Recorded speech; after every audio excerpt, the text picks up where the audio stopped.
Hello friends, आज फिर से आपका study 98 Sachin sir YouTube channel पर आपका स्वागत है। कल जो हम पढ़ाए थे वीडियो, कल इंट्रोडक्शन था, उसमें कुछ पढ़ाए भी थे।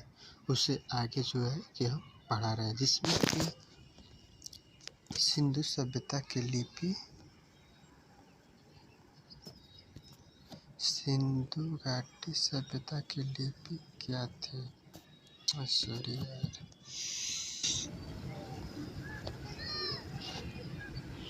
सिंधु सभ्यता की लिपि क्या थी, यानी सिंधु घाटी की सभ्यता में लिपि यानी उसमें कैसी भाषा से लिपि थी। मतलब कि इसमें लिपियाँ जो थी सर्प के आकार, सर्पाकार लिपि, यानी कि सर्प की तरह लिपियाँ थे।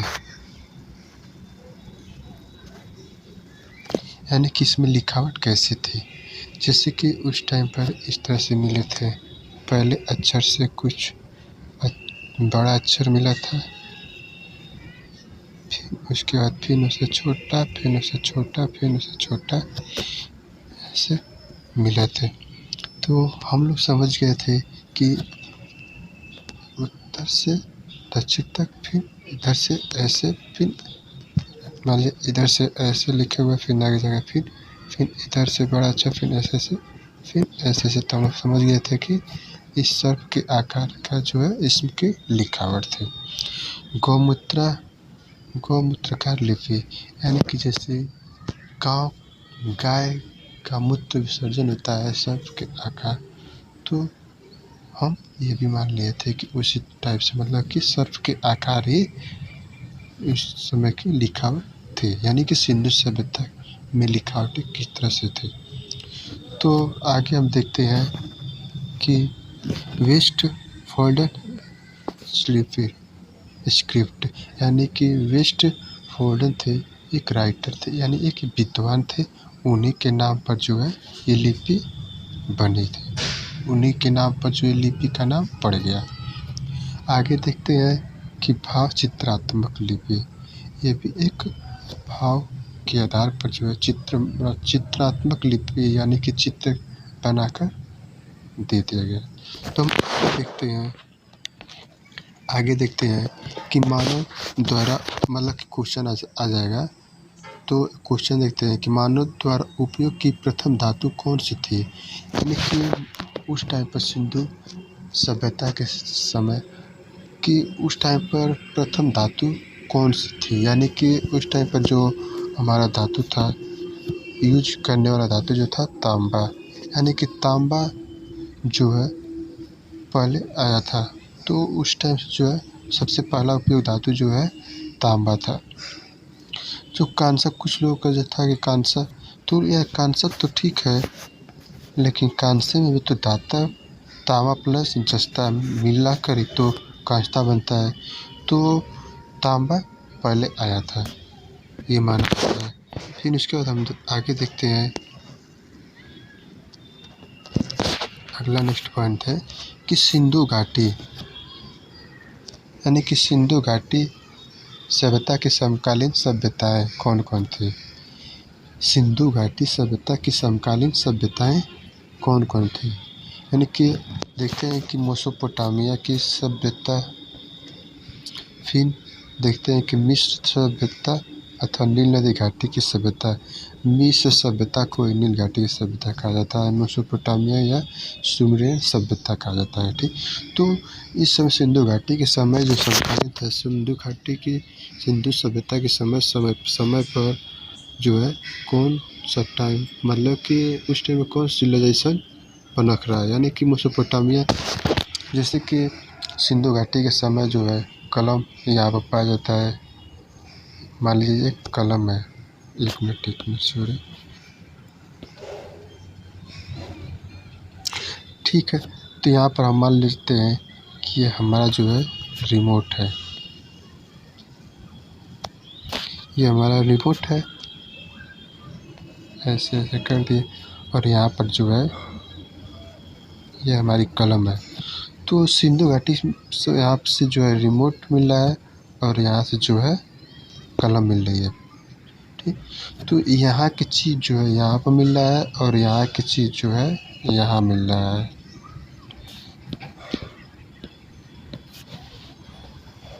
यहाँ की चीज़ यहाँ मिल रहा है और यहाँ की चीज़ यहाँ मिल रहा है, ठीक। तो इससे ये पता चलता है कि ये दोनों के बीच में जो है साझा रहता था। तो यानी यहाँ की चीज़ यहाँ पर मिल रहा है और यहाँ की चीज़ यहाँ मिला। कैसे मिला? जब उस टाइम पे व्यापार हो रहा था तो भी तो वहाँ की चीज़ यहाँ पर मिल रहा है, ठीक। तो इसी तरह से मतलब कि इसके समकालीन जो है ये सभ्यताएं जो है बनी रही, पनप रही थी। सिंधु घाटी सभ्यता के साथ साथ जो है मेसोपोटामिया की सभ्यता और मिस्र की सभ्यता, ये सारी चीज़ें मतलब कि ये दोनों ये सारे सभ्यताएं जो है इस टाइम पर एक ही समय पर पनप रहे हैं। आगे देखते हैं।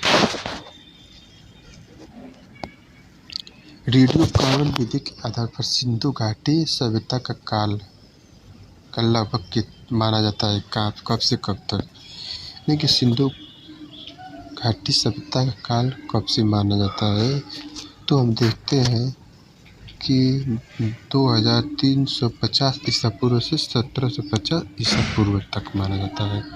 इसका टाइम पीरियड जो है 2350 ईसा पूर्व से 1750 ईसा पूर्व तक माना जाता है। तो इसमें इतिहासकार जो थे जॉन मार्शल का टाइम पीरियड जो था 3250 से, यानी जॉन मार्शल का टाइम पीरियड जो था समय था 3250 से 2750, यानी 3250 से 2750। और डीपी अग्रवाल का जो टाइम पीरियड था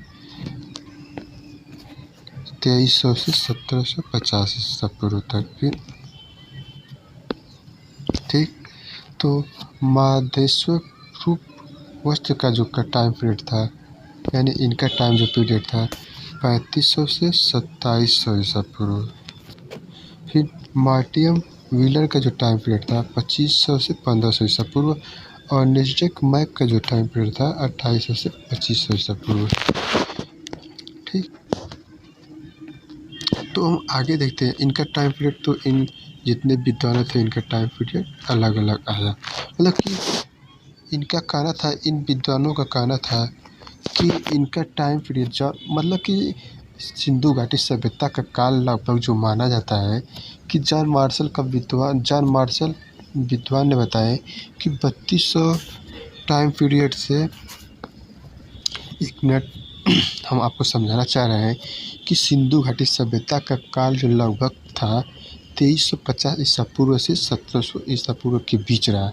यानी कि इनका जो टाइम पीरियड था, सिंधु घाटी सभ्यता का जो टाइम पीरियड था 2350 ईसा पूर्व से 1750 ईसा पूर्व। इसमें जो इतिहासकार जो थे, यानी कि ये लोग पूरे इतिहासकार हैं, ये इतिहासकारों का कहना था, कलर चेंज कर दे रहे हैं, एक मिनट, हरा ले रहा है, ठीक है।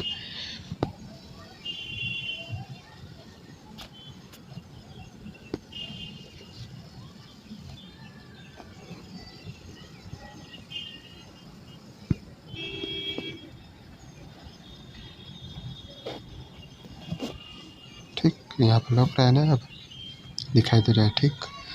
तो जॉन मार्शल का कहना था कि सिंधु घाटी का काल टाइम पीरियड जो है 2300 से 23 नहीं, जॉन मार्शल का कहना था कि 3250 से 2700 ईसा पूर्व तक सिंधु घाटी का टाइम पीरियड था, यानी कि इतना था। डीपी अग्रवाल का कहना था कि 2300 से 1700 ईसा पूर्व तक सिंधु घाटी का काल टाइम पीरियड था। फिर महादेश्वर रूप वत्सल का कहना था कि 3500 से 2700 ईसा पूर्व तक इसकी टाइम पीरियड थी। किसकी? सिंधु घाटी की।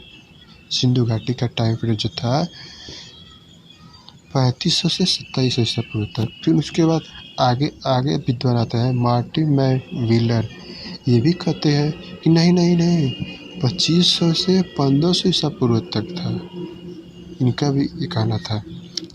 फिर आगे एक और विद्वान आते हैं, ये भी कहते हैं कि अर्नेस्ट मैक ने कहते हैं कि नहीं, ये सब आप लोग गलत बता रहे हैं। इनका टाइम पीरियड जो था, सिंधु घाटी का टाइम पीरियड जो था 2800 से 2500 ईसा पूर्व तक था। ठीक, तो इन लोगों का सब जितने विद्वान थे अब अलग अलग अपना टाइम पीरियड बताएं। ठीक, इन विद्वानों का अपना टाइम पीरियड बताएं। ठीक, हम आगे चलते हैं, देखते हैं कि आगे क्या है। ठीक, तो हम आगे देखते हैं कि सिंधु घाटी सभ्यता की उत्पत्ति, यानी सिंधु घाटी की सभ्यता की उत्पत्ति कैसे हुई थी, कहाँ पर हुई थी। ठीक, एक मिनट तिरछा हो गया है ना,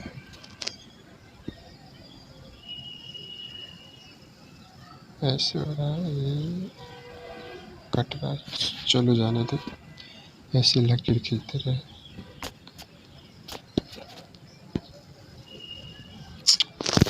ठीक है, चलो कोई बात नहीं। ठीक है, तो सिंधु घाटी सभ्यता की उत्पत्ति कहाँ हुई थी। ठीक, तो मेसोपोटामिया की सभ्यता, विदेशी मतों का कहना था कि मेसोपोटामिया जो है विदेश से आए थे कुछ लोग, तो यहाँ पर जो है छोड़ दिए। ठीक,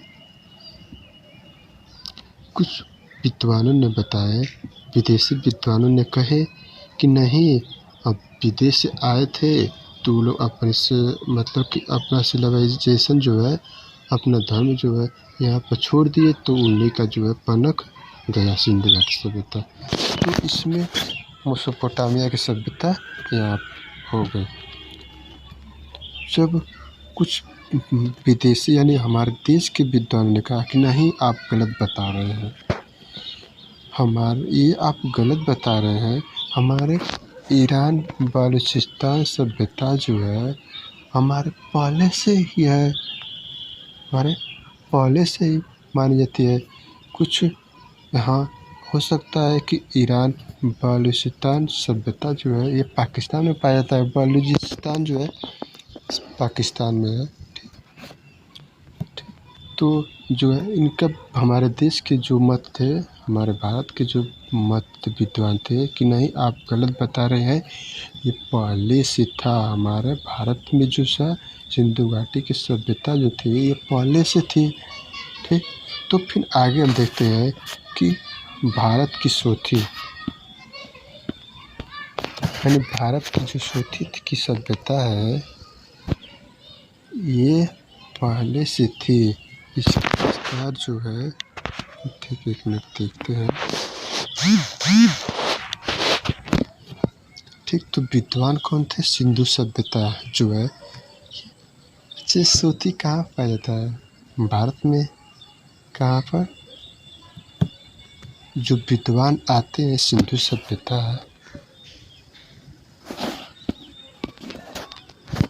ठीक, ये सिंधु सभ्यता जो है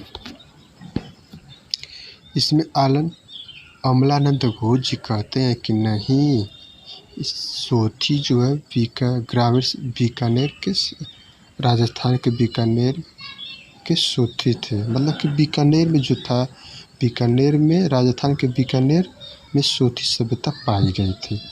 इनका कहना कौन था, कौन विद्वान कह रहे थे कि अमलानंद घोष जो थे कह रहे थे ये ग्रामीण सभ्यता है, ये राजस्थान के बीकानेर में, राजस्थान के बीकानेर ज़िले में सोथी सभ्यता पाई गई थी। यहीं से जो है कि ये पूरे विश्व में फैले थे। जो नदियाँ के किनारे, नदी के किनारे किनारे जो थे ये जो है पाए गए थे। ठीक, आगे बढ़ते हैं।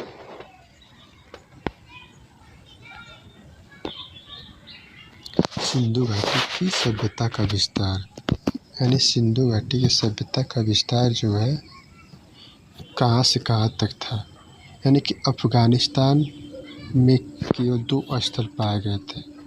यानी अफ़गानिस्तान में केवल 2 स्थल पाए गए थे, मुंडीग्राफ एंड सोर्तुगाई।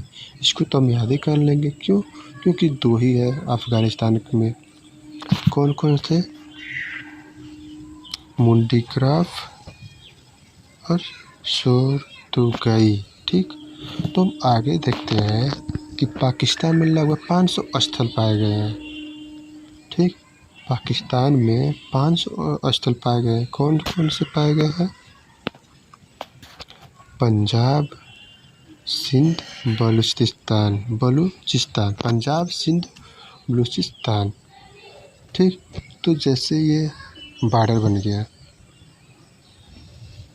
हम बॉर्डर बना दो। इस टाइप जो है पाकिस्तान है और इस टाइप इंडिया है। ठीक, जैसे हम रास्ते में जा रहे हैं, हमें ठोकर लग गई, तो वहाँ पर ठोकर लगी तो हम देखते हैं कि वहाँ पर सोना पड़ा है या पैसा पड़ा है, तो हम देखेंगे तो अरे ये तो पैसा कहाँ से गया, तो उसको उठाएंगे, धीरे धीरे देख लें तो उठा कर रख लेंगे। तो कुछ लोग ऐसा करेंगे कि उतना ही उठाकर आ गए तो चले गए, लेकिन हम पाते तो देखते तो उसको और खोजते इधर उधर कि और कहीं ना कहीं तो होगा, और ज़्यादा तो मिल जाए तो फ़ायदा ही है। ठीक, तो इसी तरह से इस टाइप पाकिस्तान में पंजाब की तरफ मिला था, सिंध की तरफ और बलूचिस्तान की तरफ। ठीक, तो वैसे ही भारत के साथ भी मिला। भारत में कितने हम खोजते खोजते इतने खोज दिए कि हमारे पास लमसम 1000 स्थल मिले थे। कितने स्थल मिले? 1000, लगभग 1000। सिंधु घाटी सभ्यता का विस्तार जो था 1000, लगभग ऐसे हम स्थल खोज दिए कि 1000 स्थल हमें मिल गए। जैसे इस साइड पाकिस्तान है, ठीक, तो इधर फैला हुआ है पूरा पाकिस्तान है, तो यहाँ पर पंजाब जो है इधर भी है, ऐसे पंजाब हो गया। ठीक, तो पंजाब में जो इधर पर भी है, इधर भी है, तो यहाँ पर भी मिलेगा। ठीक, तो हम आगे देखते हैं कैसे मिला था, कहाँ कहाँ मिला था, भारत में कहाँ कहाँ पर मिला था। देखते हैं कि जम्मू कश्मीर में मांडवा यानी उत्तरी भाग कहाँ पर मिला है? जम्मू कश्मीर में मांडवा जो है एक ज़िला है, ये कहाँ पर है? उत्तरी भाग में है, जम्मू कश्मीर में मांडवा ज़िला में। ठीक, तो पंजाब में हमें कहाँ मिल रहा है? रोपड़ में मिल रहा है। हरियाणा में कहाँ मिल रहा है? बनवाली में मिल रहा है। ठीक, उसी तरह से हम देख रहे हैं कि हमारे उत्तर प्रदेश में भी कहाँ मिला है? आलमगीरपुर में, यानी कि ये पूर्वी भाग है। उसी तरह फिर गुजरात में हम देखते हैं लोथल या धौलावीरा में भी मिल रहे हैं, ये स्थल जो है कि मिल रहे हैं। आगे हम पढ़ेंगे कि यहाँ से क्या क्या मिल रहा है। ठीक, तो राजस्थान में देखते हैं कालीबंगा से भी मिल रहा है। महाराष्ट्र में देख रहे हैं तो दहमाबाद में मिल रहा है। ये सारे वो स्थलें जो है भारत में इतने सारे मिल गए थे। लेकिन हम आगे देखते हैं कि सिंधु सभ्यता कब और किसने प्रकाशित किया था। ये हमारा पॉइंट है, मोस्ट पॉइंट पूछा जाता है कि सिंधु सभ्यता को कब और किसने प्रकाशित किए थे। तो 1924 में, 1924, ठीक है, 1924 में जॉन मार्शल ने प्रकाशित किए थे।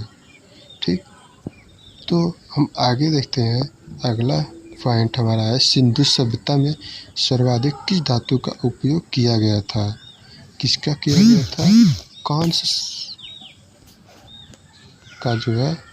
कांस्य धातु का उपयोग किया गया था।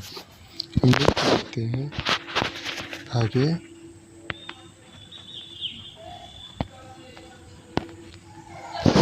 सिंधु घाटी सभ्यता के महत्वपूर्ण स्थल क्या थे? सिंधु घाटी सभ्यता के महत्वपूर्ण स्थल क्या थे? तो इसमें हम देखते हैं कि 7 नगरीय स्थल थे और अन्य प्रमुख स्थल, ये तो हमें नहीं मालूम।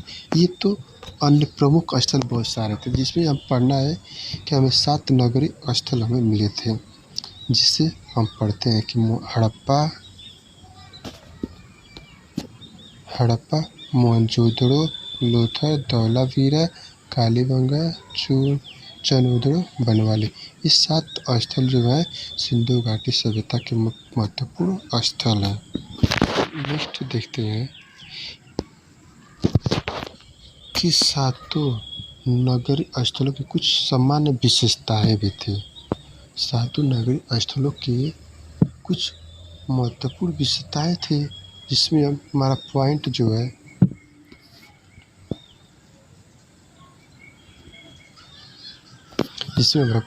है सभी नगर दो भागों से विभक्त होते थे। जितने नगर जो थे दो भागों से विभक्त होते थे, यानी कि ये हमारा जो है ये ऊंचे स्थल पर जो बन गया हमारा टीला, यहाँ पर ऐसे एक ग्रामीण बन गया। ठीक इस तरह से जो बनाया गया था। तो यहाँ से जो है कि नदियाँ थी, ऐसे करके नदियाँ बह रही थी। क्यों नदियाँ थी? क्योंकि सुरक्षा के लिए जो थे, कोई भी सेना आएगा तो पहले नदी क्रॉस करके जाएगा। ठीक, तो इसी तरह से बनाया गया था, जिसमें पश्चिमी,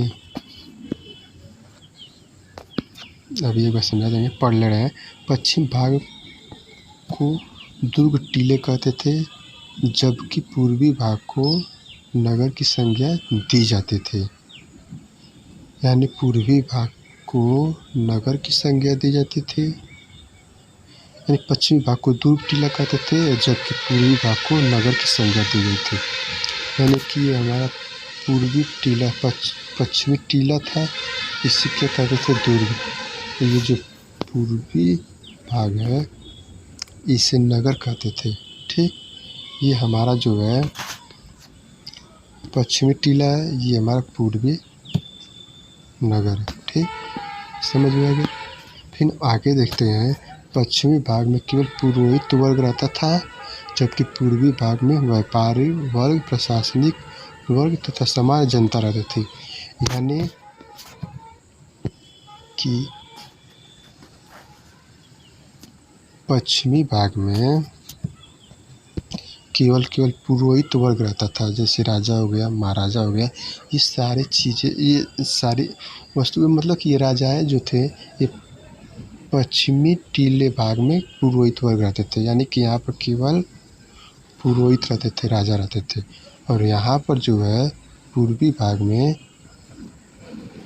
सभी जनताएं रहती थी, प्रशासनिक हो गए, चाहे व्यापारिक वर्ग हो गए, चाहे सामान्य जनता रहे। ये पूर्वी भाग में रहते थे, यहाँ पर जनताएं रहते थे, और यहाँ पर राजा महाराजा रहते थे। ठीक, तो हम नेक्स्ट देखते हैं, दुर्ग छोटे आकार का, जबकि नगर अपेक्षाकृत बड़े आकार का होता था।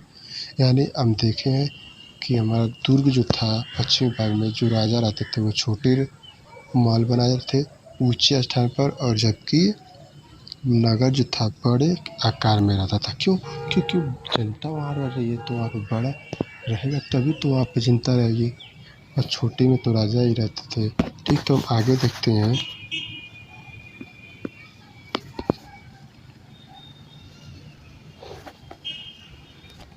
पश्चिमी भाग अधिक ऊंचाई पर स्थित था, ताकि युद्ध अथवा बाढ़ जैसी स्थिति में समाज का विशेषाधिकार प्राप्त यह वर्ग सुरक्षित रह सके।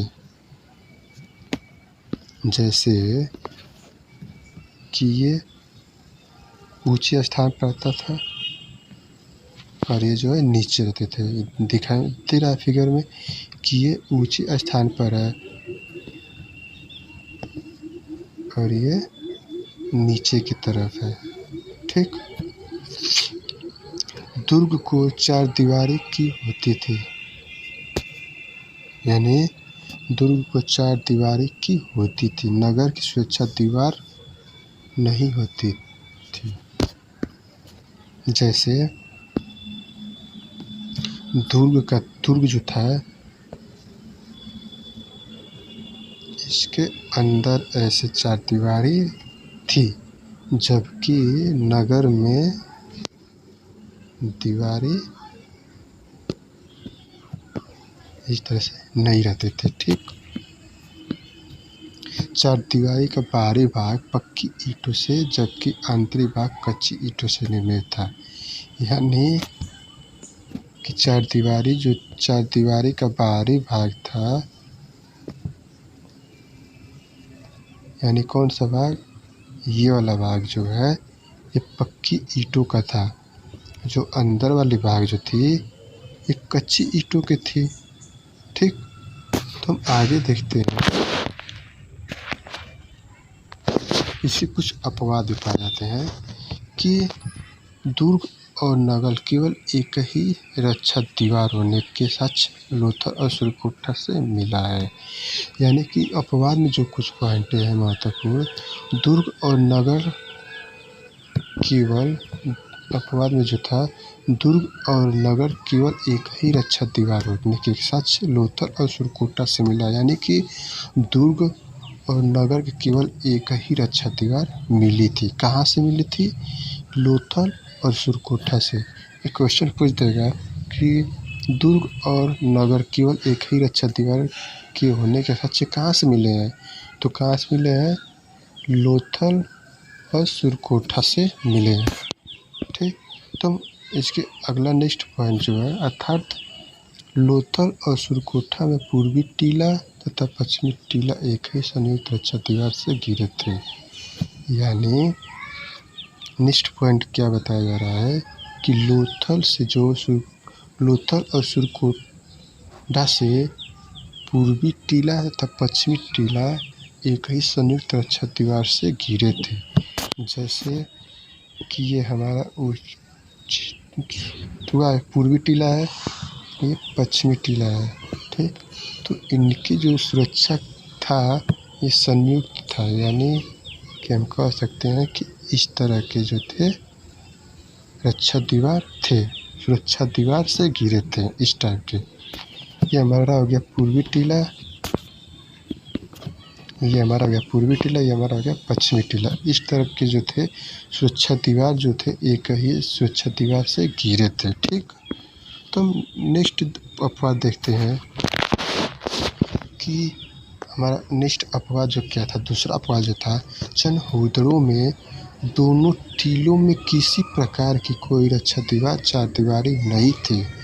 यानी कि दूसरे अपवाद जो मिला है चनहूदड़ों में जो मिला था, दोनों टीलों में किसी प्रकार की कोई रक्षा दीवार नहीं थी। यानी कि इसमें जो कहा गया था, जो वैज्ञानिक चनहूदड़ों में मिला था हमें, कि इनके कोई रक्षा दीवार क्या थी, नहीं थी, इनके कोई रक्षा दीवार नहीं थी।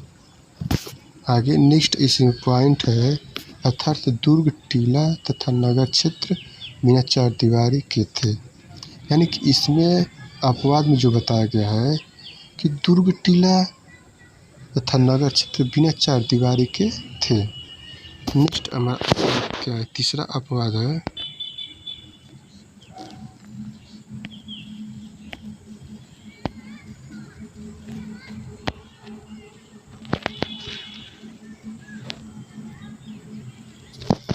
तीसरा अपवाद जो है,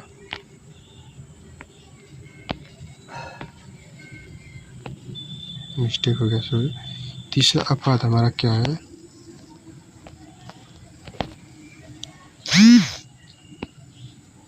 तीसरा अपवाद हमारा है कि धौलावीरा में 3 टीले मिले हैं। क्या मिले हैं हमें, धौलावीरा से जो है कि 3 हमें टीले मिले हैं, और तीसरे टीले को मध्य के नाम से जाना जाता था। यानी कि जो तीसरा जो टीला था उसे मध्य के नाम से जाना जाता था। इसका नेक्स्ट पॉइंट है कि पूर्वी टीले और पश्चिमी टीले के मध्य स्थित है। यानी जो तीसरा टीला था इसके मध्य तीसरा टीला था, ये अपवाद में बताया गया है। ठीक, हेलो फ्रेंड्स, अगर वीडियो पसंद आए तो लाइक और शेयर सब्सक्राइब करना ना भूलें प्लीज़।